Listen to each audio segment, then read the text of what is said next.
बस 5 मिनट और मम्मा, प्लीज। बच्चों, क्या तुमने कभी ऐसा कहा है और 5 मिनट बाद फिर से कहते हो बस 5 मिनट और? कभी कभी वो 5 मिनट बहुत ज्यादा लंबे हो जाते हैं। एक शाम गुरुकुल में ठीक ऐसा ही सहदेव के साथ हुआ। आसमान सुनहरा था, पक्षी अपने घोंसलों की ओर लौट रहे थे, हवा शांत और मधुर थी। बड़े बरगद के पेड़ के पास सहदेव को जमीन पर कुछ दिखाई दिया। एक छोटा सा लकड़ी का लट्टू, चिकना, गोल, सुंदर। उसने उसे उठाया, उस पर डोरी लपेटी और खींचा। लट्टू घूमने लगा, गोल गोल। सहदेव हंस पड़ा। उसने फिर घुमाया, फिर से। तभी शाम की घंटी बजी। युधिष्ठिर उसे बुलाने आए। गुरु द्रोणाचार्य ने जो काम दिया है उसे पूरा करने का समय हो गया है, उन्होंने धीरे से कहा। सहदेव ने लट्टू की ओर देखा। बस एक बार और, उसने सोचा। वो मुस्कुराया और बोला, बस 5 मिनट। आसमान और गहरा हो गया, पक्षी शांत हो गए।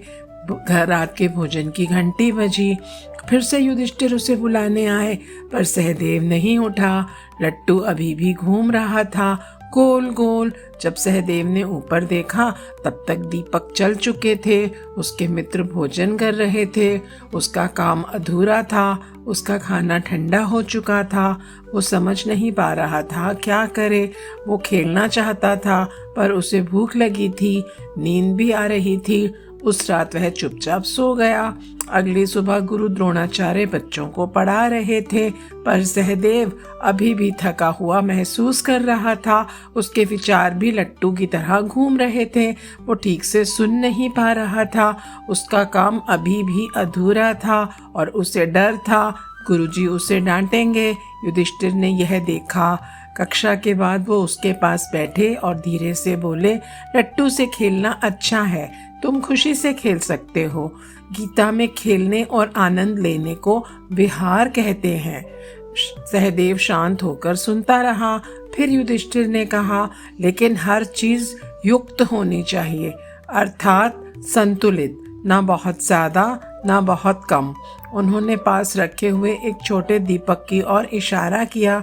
यदि तेल बहुत ज्यादा हो तो वो फैल जाता है, यदि कम हो तो दीपक बुझ जाता है, पर जितना जरूरी है उतना हो तो वो सुंदरता से जलता है। सहदेव समझ गया।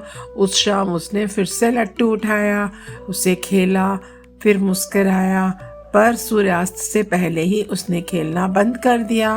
लट्टू को एक तरफ रखा, अपना काम पूरा किया, गरम भोजन किया, समय पर सो गया।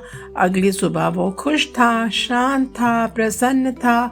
बच्चों, सहदेव अब भी खेलता है, पर अब उसे पता है कब रुकना है, कब खाना है, कब काम करना है, और यही संतुलन है। Joy of Gita.